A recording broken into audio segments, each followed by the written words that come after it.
उपस्थितीमध्ये काय चालत नाही. उपस्थितीमध्ये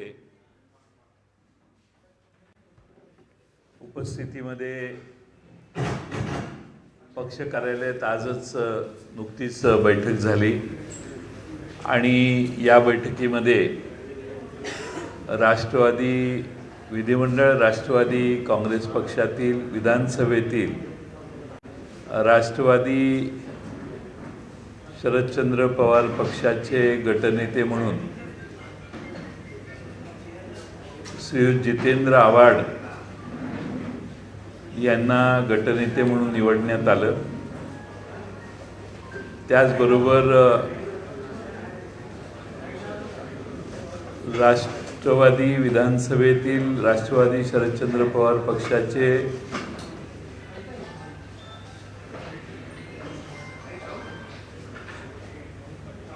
मुख्य प्रतोद म्हणून रोहित आर पाटील यांची निवड करण्यात आली आणि त्यांना जोडून प्रतोद म्हणून माननीय उत्तम जानकर साहेब यांची निवड करण्यात आली। विधिमंडळातील विधान परिषदेचे आमचे सदस्य आज उपस्थित न झाल्यामुळे विधिमंडळ पक्षाचे नेत्याबाबतीत पुढच्या काळात बैठक होईल। पुढे अधिवेशन चालू असताना त्यावेळी त्याचा निर्णय होईल। आज सर्व 10 पैकी 9 सदस्य आमचे उपस्थित होते। 10वे संदीप क्षीरसागर यांच्या मतदारसंघात त्यांचा सत्काराचा कार्यक्रम असल्यामुळे त्यांना अनुपस्थित राहण्याची परवानगी देण्यात आलेली होती, तरी ते उद्या येऊन या प्रस्तावाला पाठिंबा देतील। आज विधिमंडळात राष्ट्रवादी काँग्रेस पक्ष हा महाराष्ट्रातल्या जनतेचे प्रश्न धडाडीने मांडेल। आमची संख्या कमी जरी असली तरी महाराष्ट्रातल्या जनतेचे प्रश्न मांडण्याचा काम प्रभावीपणाने आमचा पक्ष करेल। जितेंद्र आव्हाड यांच्या नेतृत्वाखाली आमचे सगळे विधानसभेचे सदस्य विधानसभेत चांगली कामगिरी बजावतील। आम्ही काही प्रश्नांच्यावर देखील आज चर्चा केली। त्यातला सगळ्यात प्रमुख चिंता आमच्यासमोर ही आहे की नुकत्याच झालेल्या विधानसभेच्या निवडणुकीमध्ये 5 वाजल्यानंतर जवळपास 8% जास्त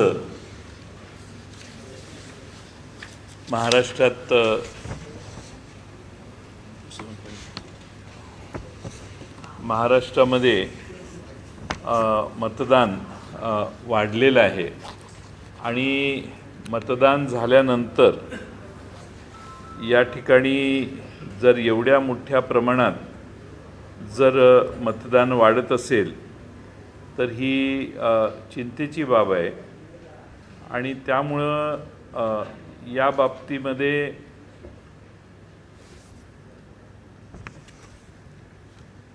सर्वांनी चिंता व्यक्त केली आणि ती चिंता व्यक्त करत असताना हे मतदान कसं वाढलं, हे वाढण्याचं शेवटी आम्हाला असं सांगण्यात आलं की EVM मशीन हे सिंपल कॅल्क्युलेटर आहे आणि मतदान झाल्यानंतर रात्रीपर्यंत सतत मतं वाढत जाणं आणि त्यांची आकडेवारी बऱ्याच ठिकाणी C17 जो फॉर्म मतदान पूर्ण झाल्यावर अंतिम आकडेवारी दिली जाते त्याच्याशी न जुळणं ही फार गंभीर बाब आहे। आमच्या या निवडून आलेल्या सदस्यापैकी श्री उत्तम जानकर यांनी त्यांच्या मतदारसंघात मरकडवाडी या ठिकाणी जनतेने, त्यांनी म्हणण्यापेक्षा जनतेने एकत्रित येऊन निर्णय घेतला आहे की असं होणार नाही जे मतदान झालं आहे ते। निवडून आलेले उत्तम जानकर साहेब यांच्या मतदारसंघात मरकडवाडीने ठरवलं की आपण पुन्हा मतदान करू। मंगळवारी ते मतदान दिवसभर होईल आणि आपल्या चॅनेलसमोर मीडियासमोर त्याची मतमोजणी देखील होईल. त्यांचा गावातल्या लोकांचा असा दावा आहे की एवढी मतं विरोधात जाऊच शकत नाही. त्याचबरोबर आमचे दुसरे विधानसभेचे सदस्य मोहोळचे श्रीयुत राजू खरे यांच्या मतपेट्या ज्या ठिकाणी ठेवण्यात आलेल्या, त्या मतपेट्या ठेवण्यात आलेल्या गोडाऊनच्या मागे 2 युवकांना त्यांच्या समर्थकांनी पकडलं.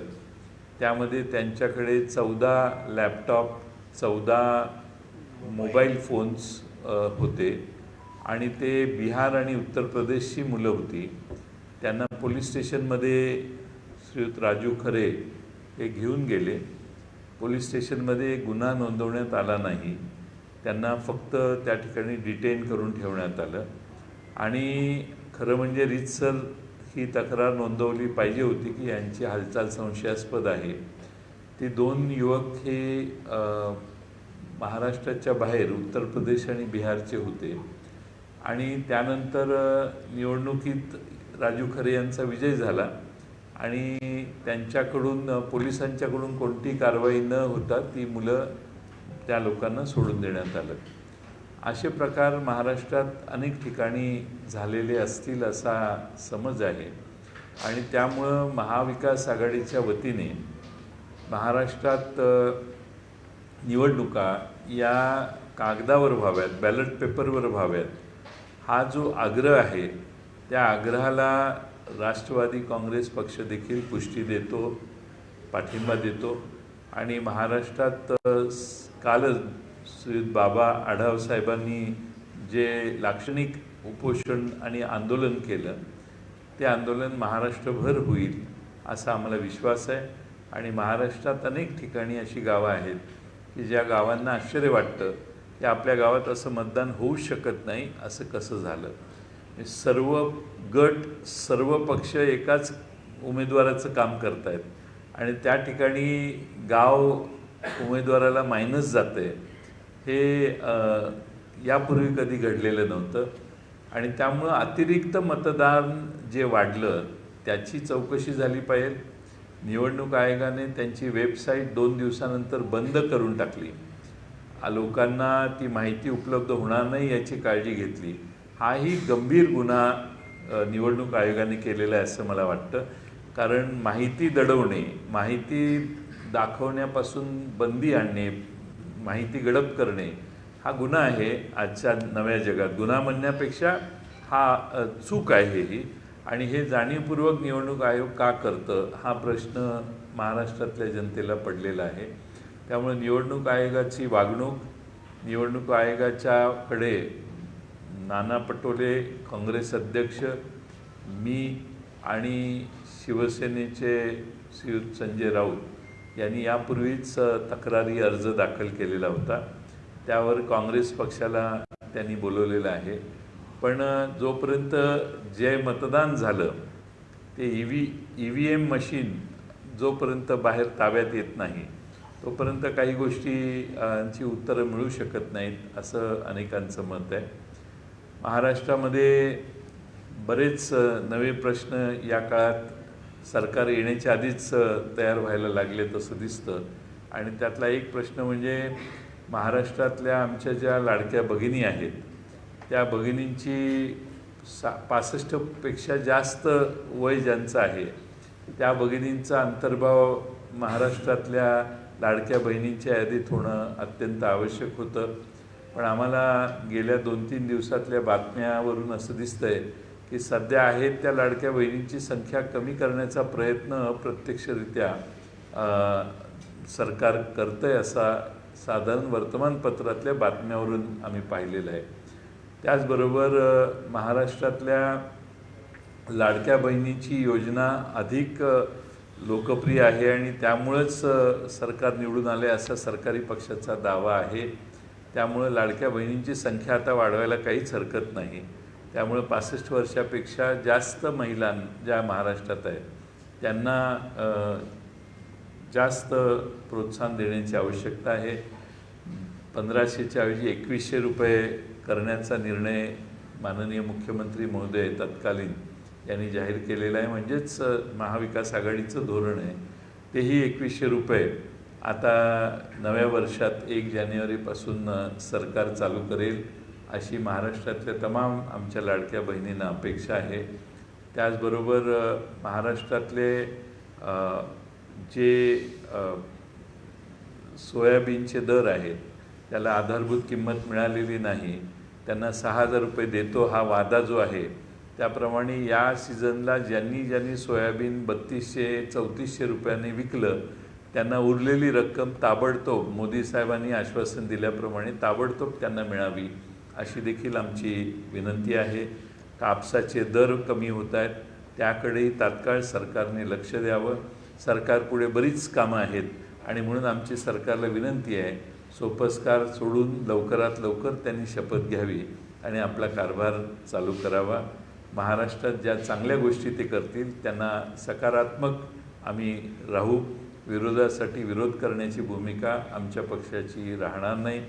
जे चांगलं होईल, जे महाराष्ट्राच्या हिताचं होईल त्यांना पाठिंबा देण्याचं धोरण आम्ही सतत चांगल्या मुद्द्यांवर करू. परंतु महाराष्ट्राचं नुकसान होत असेल, महाराष्ट्रातनं उद्योग बाहेर जाण्याची जी परंपरा मागच्या 2.5 वर्षात महाराष्ट्रात निर्माण झाली ती खंडित करण्यासाठी काही पावलं उचलत असतील आणि महाराष्ट्रातल्या सुशिक्षित बेरोजगार लोकांना, युवकांना हाताला काम मिळत असेल आणि आमच्या आया बहिणींना महागाईने जर्जर पछाडलेलं आहे, ती महागाई कमी करण्यासाठी सरकार काही पावलं उचलत असेल आणि महाराष्ट्रात सरसकट कर्जमाफी करण्याची भूमिका जी सरकारने श्री देवेंद्र फडणवीस साहेबांनी जाहीर केलेली ती सरसकट माफी लवकरात लवकर सरकारने करावी एवढीच विनंती करतो. आणि या ठिकाणी आमचे आमदार उत्तमराव जानकर साहेब आहेत आणि राजू खरे साहेब आहेत. आपल्याला त्यांच्या बाबतीत काही आपले अधिक प्रश्न असतील तर ते आपण त्यांना विचारू शकतो.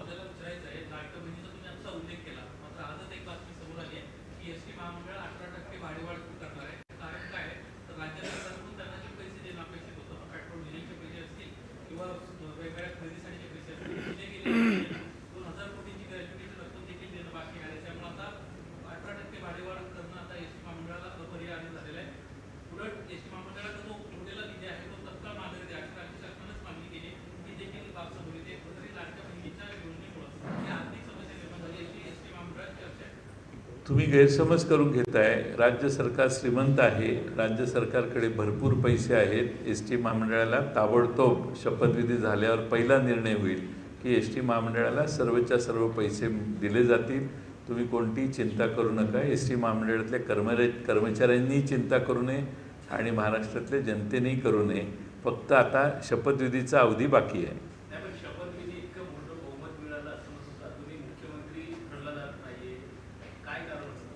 हे बघा, आमचा पराभव झाला आहे. आम्ही त्यांच्या कारणात जाणं लोकांनाही बरं वाटणार नाही. आम्ही त्याबद्दल काही कॉमेंट करू नये. त्यांनी 5 तारखेला शपथ घ्यावी, 15 तारखेला घ्यावी, नाही तर पुढच्या महिन्यात घ्यावी. ही फॅक्ट आहे की आमचा पराभव झाला आहे. त्यामुळं त्यांची शपथविधी का लांबतोय का नाही याविषयी मी तुम्हाला त्या दिवशी काल पुण्यातही सांगितलं.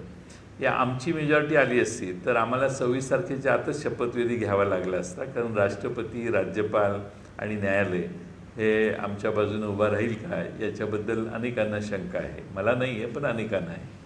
त्यामुळं महाराष्ट्रातल्या नियम इकडच्या बाजूला वेगळे, तिकडच्या बाजूला वेगळे, पण मला त्याबद्दलही काही म्हणायचं नाही. आमची संख्या मर्यादित आहे. महाराष्ट्रात महाविकास आघाडीचे आणि मित्रपक्षांचे म्हणून 57 आमदार निवडून आलेले आहेत. त्यामुळे महाराष्ट्रातल्या जनतेने भरभरून मतदान जर समोरच्या बाजूला केलं असेल आणि हे जे सध्याची मागणी EVMची आहे ती मागणी क्षणभर असं गरीब दराकी कोटी आहे, म्हणजे हे चुकीचं म्हणतायत सगळे.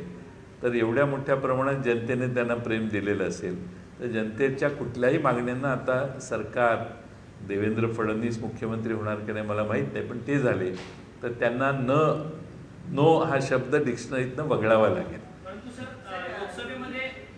लोकसभेमधला जो काही महायुतीचा पराभव झाला आणि तुम्हाला तुमच्या पार्ट्यात 31हून अधिक जास्त आमदार दिले, त्यावेळेस तो निकाल तुम्हाला मान्य होता. परंतु आता विधानसभेला मात्र ही विपरीत परिस्थिती निर्माण झाली, हा निकाल मान्य नाही असा आरोप सत्ताधारी लावतो. चांगला प्रश्न आहे हा. लोकसभेला निर्णय झाल्यानंतर महाराष्ट्राच्या आधी हरियाणा आणि जम्मू काश्मीरची निवडणूक झाली. हरियाणाला 100% विजय होईल असं वाटत असताना तिथं पराभव झाला. महाराष्ट्रात आणि झारखंडमध्ये महाराष्ट्रात आमचा पराभव झाला. आम्हाला खात्री होती की आमचाच विजय होईल. आम्हालाच नव्हे तर महाराष्ट्रातल्या वेगवेगळ्या भागातल्या जनतेला देखील हा निर्णय मान्य नाही. आता आपण जे म्हणताय की आम्हाला आत्ता वाईट वाटायला लागलेलं आहे कारण आमचा पराभव झाला, तर मरकडवाडीला उद्याच 30 लोक जनतेतनं मतदान करणार आहेत. त्यावेळी मरकडवाडीचा निकाल काय येतो आहे त्यामध्येही आपल्याला थोडंसं कळेल. आणि राजू खरेंच्यासारखे प्रसंग अनेक ठिकाणी झालेले आहेत. पोलिसांनी त्यांचीच तक्रार घेतलेली नाही, त्यांनी त्यांच्या समर्थकांनी पकडलेली लोक ही त्या ठिकाणी पोलीस केसच रजिस्टर झाली नाही. तर त्यामुळं या अशा गोष्टी घडल्यामुळं आम्ही म्हणतो आहे. आणि एक उमेदवार म्हणजे 1.5 लाखाने विजयी झालेले आहेत आणि त्यांचे पूर्वज हे 30 आणि 35 हजारांना पण निवडून आलेले नव्हते. म्हणजे लीड काही लोकांचे लीड 30 हजाराचे 1.5 लाख झालेले आहेत. त्यामुळं लोकांचा विश्वास बसत नाही. आमचा काही प्रश्न नाही, लोकांचाच विश्वास बसत नाही आणि हे गणित महाराष्ट्रातल्या जनतेला पटत नाही. हरियाणामध्ये जे राईट झालं आणि महाराष्ट्रामध्ये जे राईट झालं ते इतिहासात पहिल्यांदा झालं. दुसरं महत्त्वाचं की हरियाणामध्ये मी तेच बघत होतो, हरियाणामध्ये मतदान संपल्यानंतर मतदारांची संख्या वाढवण्यात आली आणि हे जे प्रभाकर परकाला आहेत त्यांनीच ही माहिती दिलेली. आणि करण थापर यांनी वायरवर त्यांचा इंटरव्ह्यू घेतलेला. त्यात आता महाराष्ट्रात जशी 8% मतं वाढली तशी हरियाणामध्ये 6.7% मतं वाढली. त्यामुळं आम्हाला शंका आहे. आणि महाराष्ट्रातल्या जनतेला याचं उत्तर 3% जरी मतं तुम्ही लोकसभेत बघा ना, लोकसभेत 0.5%च फरक होता दोघांच्या मतदानात आणि एकदम भारतीय जनता पक्ष लोकप्रिय झालं आणि त्यांचं किती वोट शेअर 50%वर गेलं ना. हे अनाकलनीय आहे.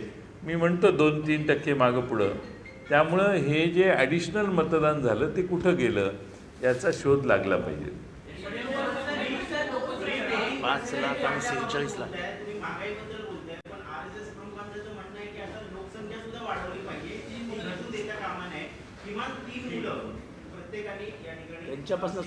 त्यांच्यापासून सुरू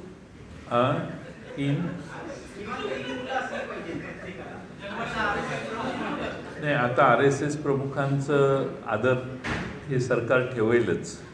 त्यामुळं ज्या अजितदादांनी महाराष्ट्राच्या विधानसभेत कायदा आणला की 2पेक्षा 3रं मूल झालं तर जिल्हा परिषद, पंचायत समिती, नगरपालिकेला उभा राहता येणार नाही.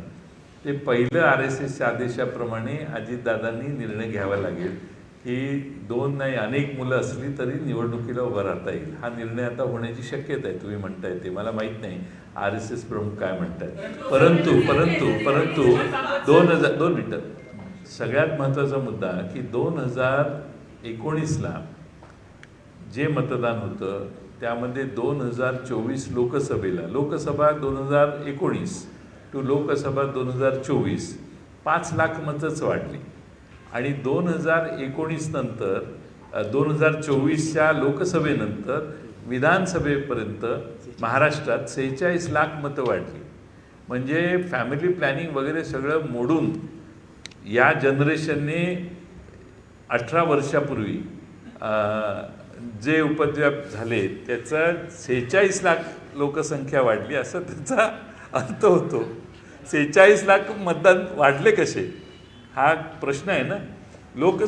लोकसभेनंतर ॲडिशनल मतं आली. मतदार यादीत घोळ आहे त्यासाठी आम्ही तक्रार यापूर्वी केलेली आहे. मतदार यादीमध्ये 10, 15, 20, 30 हजार मतं वाढवण्यात आलेली आहेत असंही आमच्या निदर्शनाला आले.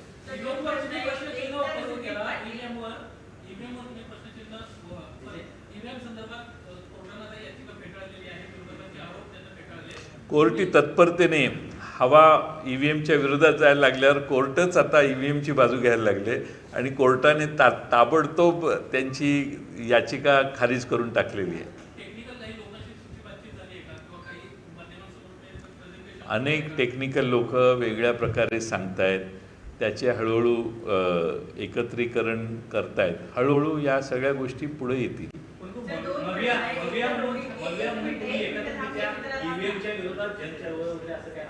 होणार आहे ना, होईल ना. काल उद्धवजींनी पुण्यामध्ये बाबा आढावांच्या तिथं भाषण करतानाच सांगितलं, त्याप्रमाणे होईल.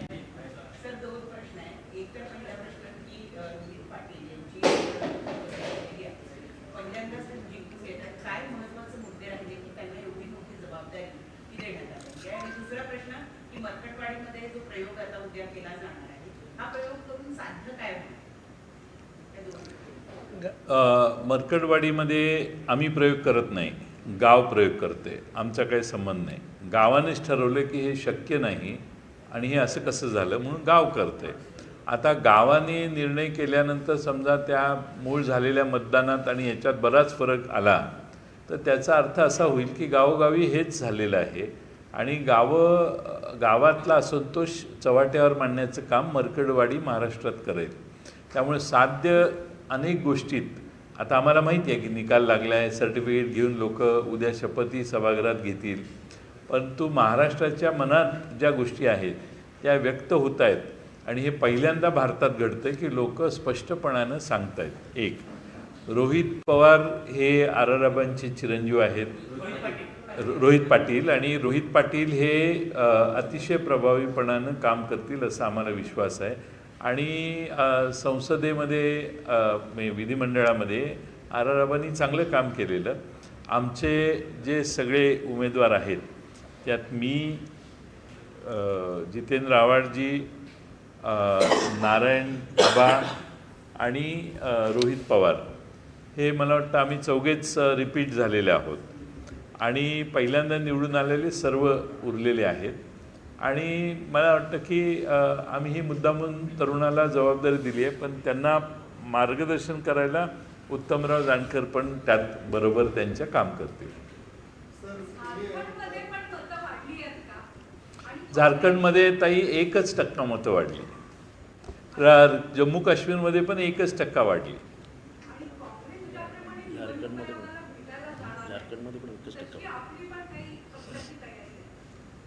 काँग्रेस जाऊन भेटतंय ना त्यांना, त्यामध्ये काँग्रेसला काय रिस्पॉन्स येतोय बघून त्यानंतर आम्ही पण आवश्यकता वाटली तर जाऊ.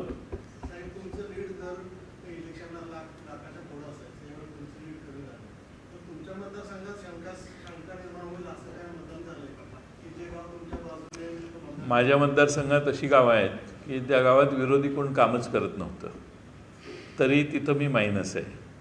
गावात 2 पार्ट्या आहेत, दोन्ही पार्ट्या माझं काम करत होत्या. 3 पार्ट्या आहेत, तिन्ही पार्ट्या माझ्यात काम करत होत्या. 4 पार्ट्या आहेत, त्यातली 4थी पार्टी माझ्यात प्रवेश केलेली आहे. अशा गावात ती 700 मतं मायनस आहेत.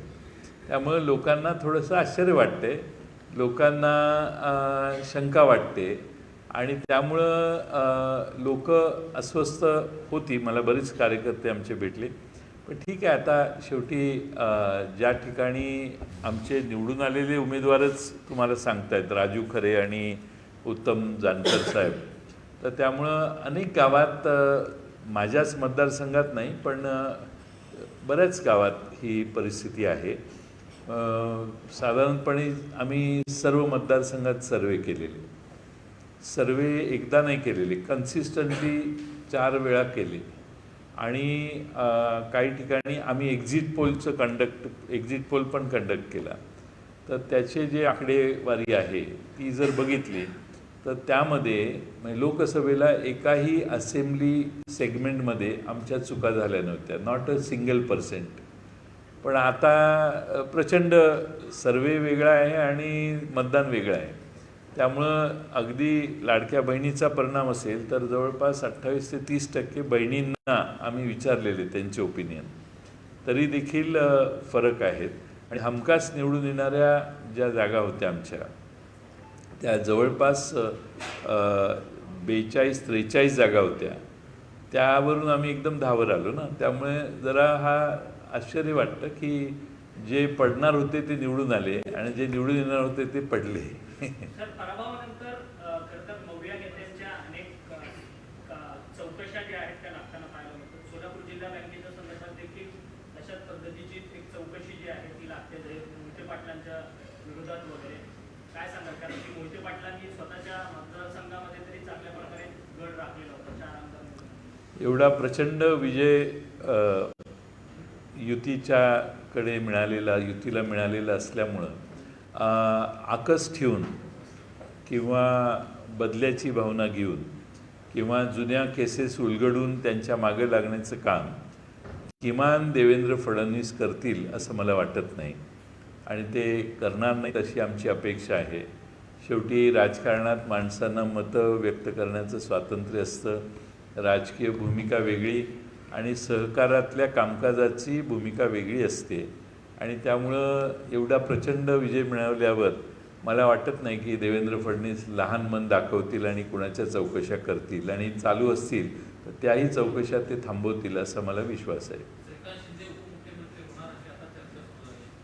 चांगली चर्चा आहे. काही होऊ शकतं ना. आमचे रिझल्ट बघितल्यावर आमचा ह्याच्यावर आता विश्वास आहे की काही होऊ शकतं देशात.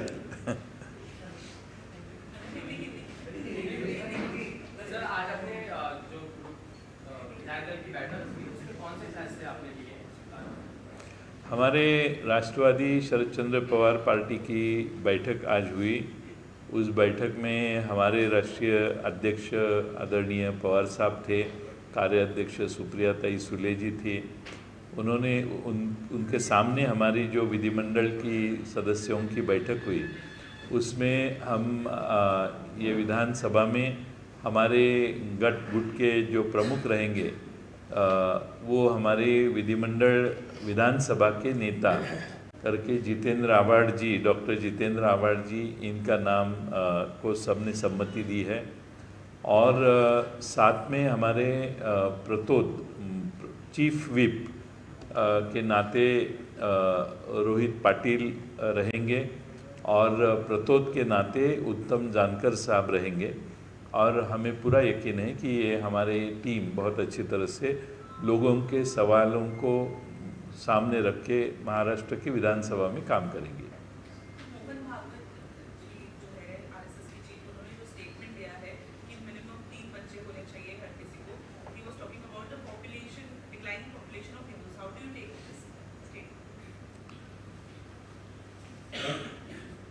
अगर पॉपुलेशन का रेट बढ़ता है तो आप भारत की परिस्थिति क्या रहेगी इसके ऊपर आप इमेजिन नहीं कर सकेंगे.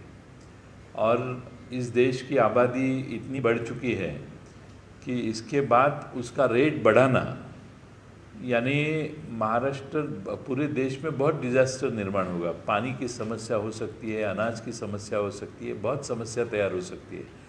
तो मुझे लगता है कि कभी मुझे मौका मिलेगा तो मैं उनसे समझना चाहूँगा कि ये मांग क्यों कर रहे हैं. बात रही महाराष्ट्र सरकार में काम करने वाले लोगों की. पिछले कार्यकाल में अजीत पवार जो मंत्री है अभी नए मंत्रिमंडल में हो जाएंगे, उनको सबसे पहला निर्णय लेना पड़ेगा. हमारी स्थानिक जो संस्था है नगर पालिका, जिला परिषद, इसमें अगर 2 से ज़्यादा अगर आपको लड़के हैं, बच्चे हैं, यानी सिबलिंग्स है, तो आपको चुनाव में खड़ा रहने का कोई अधिकार नहीं है. यानी हाँ, तो अभी आरएसएस के प्रमुख जी जो है वो जो कहेंगे वो ये अजीत पवार जी को मान्य करना पड़ेगा. उनके सामने कोई दूसरा चारा नहीं है. तो उनको पहला ये निर्णय करना पड़ेगा कि दो अगर आपको बच्चे हैं तो तीसरा बच्चा या चौथा बच्चा या पांचवा बच्चा या छठा बच्चा हो तो भी आप चुनाव को कंटेस्ट कर सकते हैं. ये निर्णय अब जल्दी करेंगे ऐसे हम अपेक्षा रखते हैं.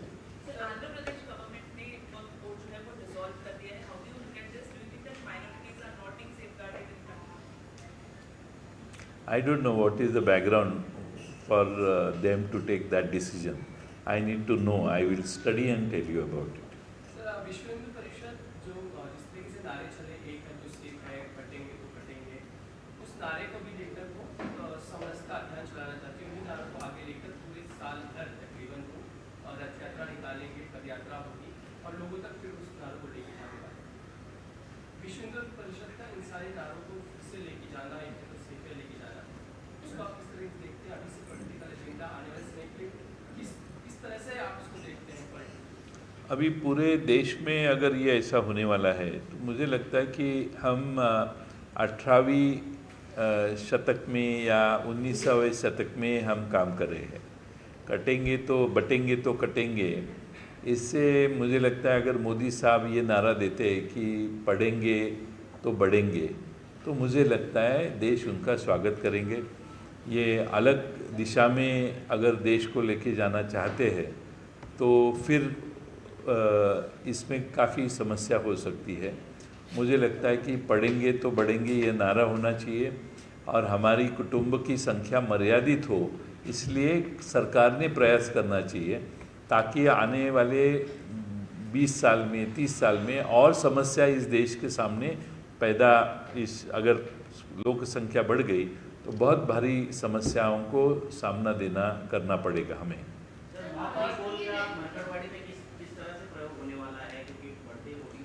मरकड़वाड़ी ये गांव मालछिरस तालुका में है, वहाँ हमारे उम्मीदवार चुन के आए हैं, लेकिन गांव के लोग कह रहे हैं कि ये हमें मंजूर नहीं है, इतने कम वोट हमारे कैंडिडेट को हो ही नहीं सकते।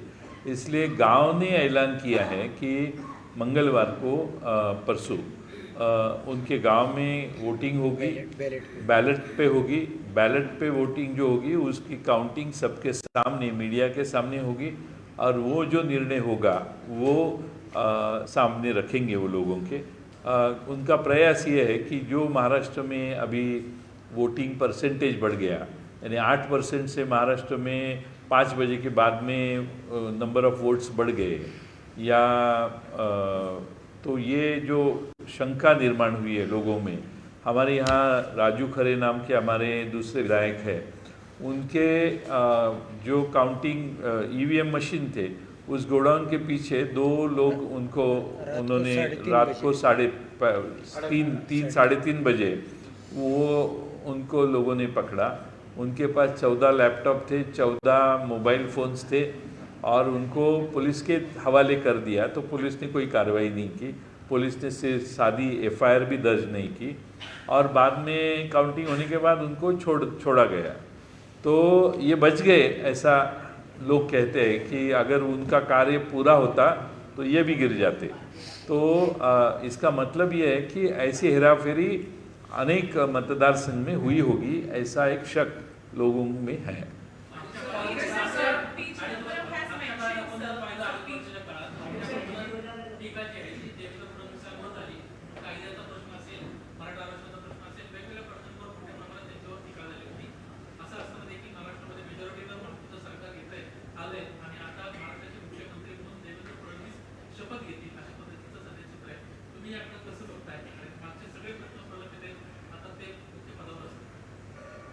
ठीक आहे, आता जनतेने हा कौल खरा असेल तर तो जनतेने दिलेला आहे आणि जनतेने कौल दिल्यानंतर ज्याची जास्त संख्येने लोक निवडून आलेली आहेत, आता आपण म्हणताय ते सगळे मुद्दे खरेच आहेत, त्यामुळं असा निकाल भारतीय जनता पक्षाचे एवढे संख्येनं आमदार निवडून येतील असं लोकही म्हणत नव्हते। यापूर्वी अनेक सर्वेक्षणातही तसे निष्कर्ष निघालेले होते।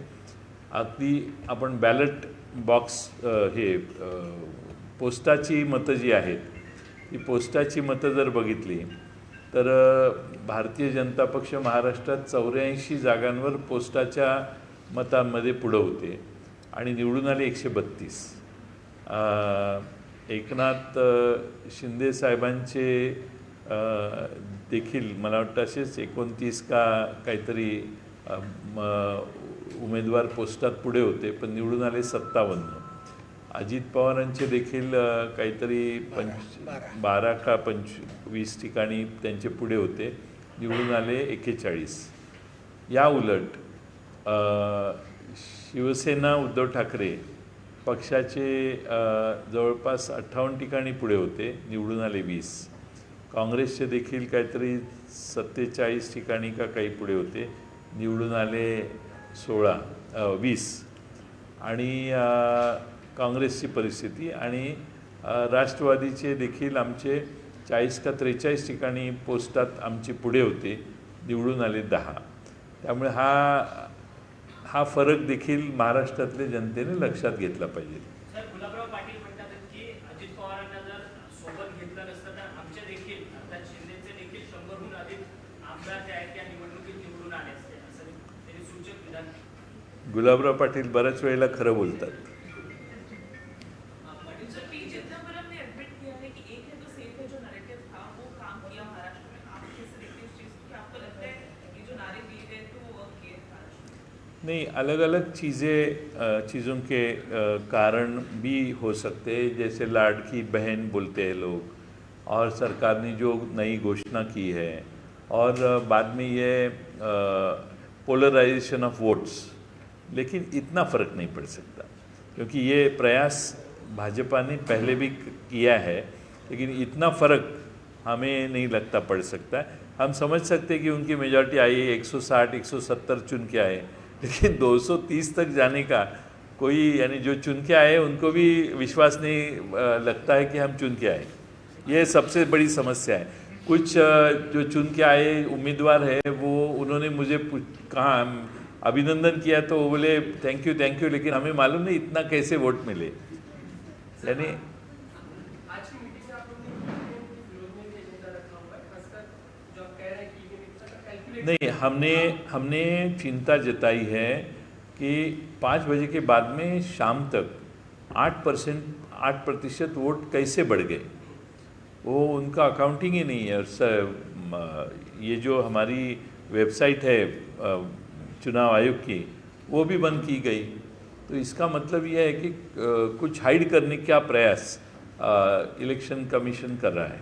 फॉर्म 17C के आंकड़े आप कह रहे हैं. 17C के कई आंकड़े, अभी यहाँ पे डोंबिवली कॉन्स्टिट्यूंसी में 23 जगह 17C के आंकड़े और एक्चुअल वोटिंग जो काउंट हुआ वो नहीं मिलते. ऐसे बहुत महाराष्ट्र में कॉन्स्टिट्यूंसीज है. तो आपको किसी का डेमोन्स्ट्रेशन किसी ने करके दिखाया हो ईवीएम की अनियमितता को लेकर?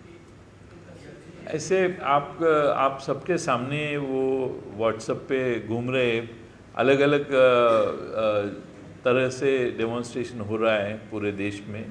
और मुझे लगता है कि ईवीएम की जगह बैलेट पे अगर वोटिंग लाया जाए तो मुझे लगता है कि सब में विश्वासार्हता निर्माण होगी.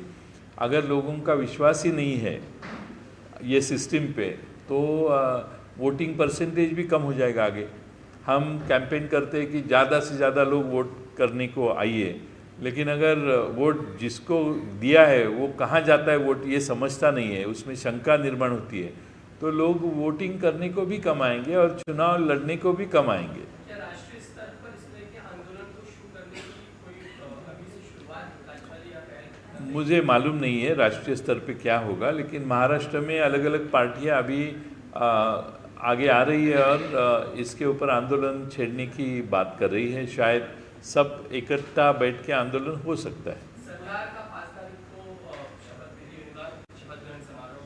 सरकार के साथ आप मिलकर चलने की होगी या फिर अब विरोध की भूमिका होगी? क्योंकि सरकार ने कई सारी जो उन्होंने अब तक अपने एजेंडा में रखा हुआ है, लाडली बहना पैसे बढ़ा के देने का मामला हो, ये सारा मामला. जो अच्छे मुद्दे हैं उसको हम विरोध नहीं करेंगे, लेकिन अगर कहीं जो अभी बेनिफिशरीज़ है, लाडली बहन के बेनिफिशरीज़ है, उनकी संख्या कम करने का कोई प्रयास करे तो हमें रास्ते पे उतरना पड़ेगा.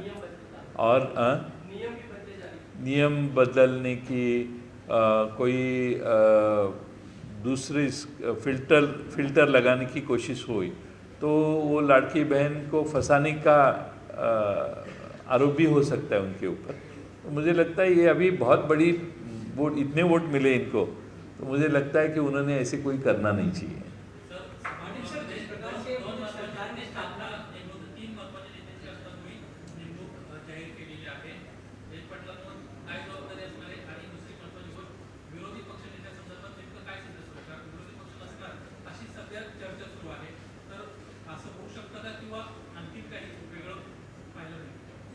माहीत नाही मला विरोधी पक्ष नेत्यांचे होण्याच्या बाबतीतली संख्या जी आहे ती असं दिसतं की आमची पूर्ण होत नाही एका पक्षाची. आणि मला वाटतं की सत्तारूढ पक्षाचं मन मोठं असलं तर त्यांनी एक विरोधी पक्ष नेमायची तयारी दाखवली तर सभागृह तरी व्यवस्थित चालेल.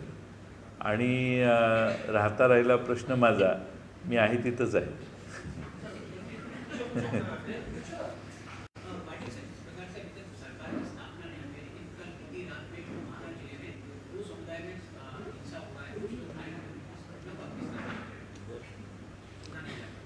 बुलढाणा जिल्हा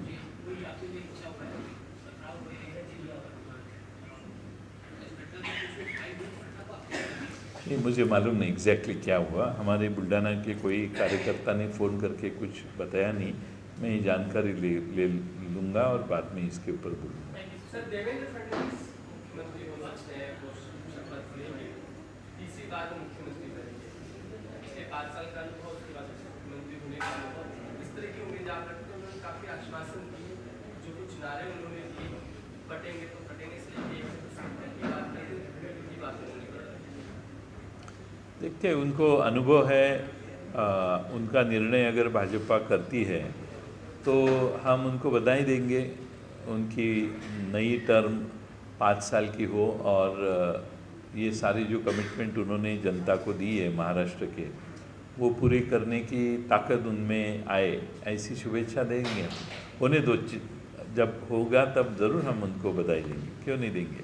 नेता प्रतिपक्ष होना सभागृह में जरूरी होता है, लेकिन संख्या उतनी आपके पास नहीं. लगता है कि देवेंद्र फडणवीस जो इतना बड़ा दल दिख रहा है और आपके नेता प्रतिपक्ष दे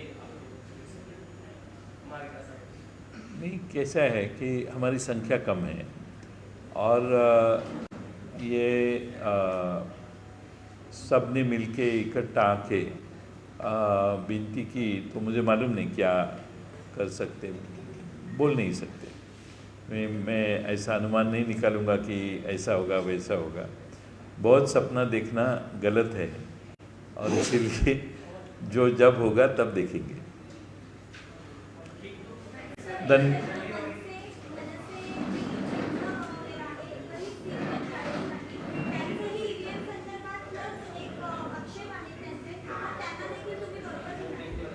आम्हाला लोकशाही वाचवण्यासाठी ज्यांना ज्यांना या EVMच्या बद्दल, वापराबद्दल, निवडणूक आयोगाच्या वर्तणुकीबद्दल, निवडणूक आयोगाने केलेल्या निर्णयांबद्दल, निवडणूक आयोगाने ज्या पद्धतीनं इलेक्शन आचारसंहिता नावाची जी गोष्ट असते, ती आचारसंहिता नावाची गोष्ट अस्तित्वातच नव्हती. प्रचंड खर्च सगळ्या उमेदवारांच्याकडून झाले आणि मताची किंमत, आता हे बोललं की माझ्यावर लगेच टीका होईल, पराभूत झाले म्हणून बोलत आहेत, पण किती पैसे कुठं वाटायचे याला काही मर्यादा या निवडणुकीला नव्हती. त्यामुळं मला वाटतं की निवडणूक आयोगच अस्तित्वात नव्हतं. त्यामुळं मला TN शेषन यांची आठवण होते. इतक्या कडक शेषन साहेबांनी काम केलेलं होतं. आज मात्र तशी परिस्थिती नाही. त्यामुळं मनसेची इच्छा असेल आणि त्यांनाही आम्ही म्हणतोय तसंच वाटत असेल किंवा आम्ही म्हणतोय त्या दिशेनंच त्यांची मतं असतील तर नक्की आम्ही जे येतील बरोबर त्यांना बरोबर घेऊ आणि सगळ्यांचे लोकशाही वाचवण्यासाठी प्रयत्न असले पाहिजेत असं मला वाटतं. धन्यवाद.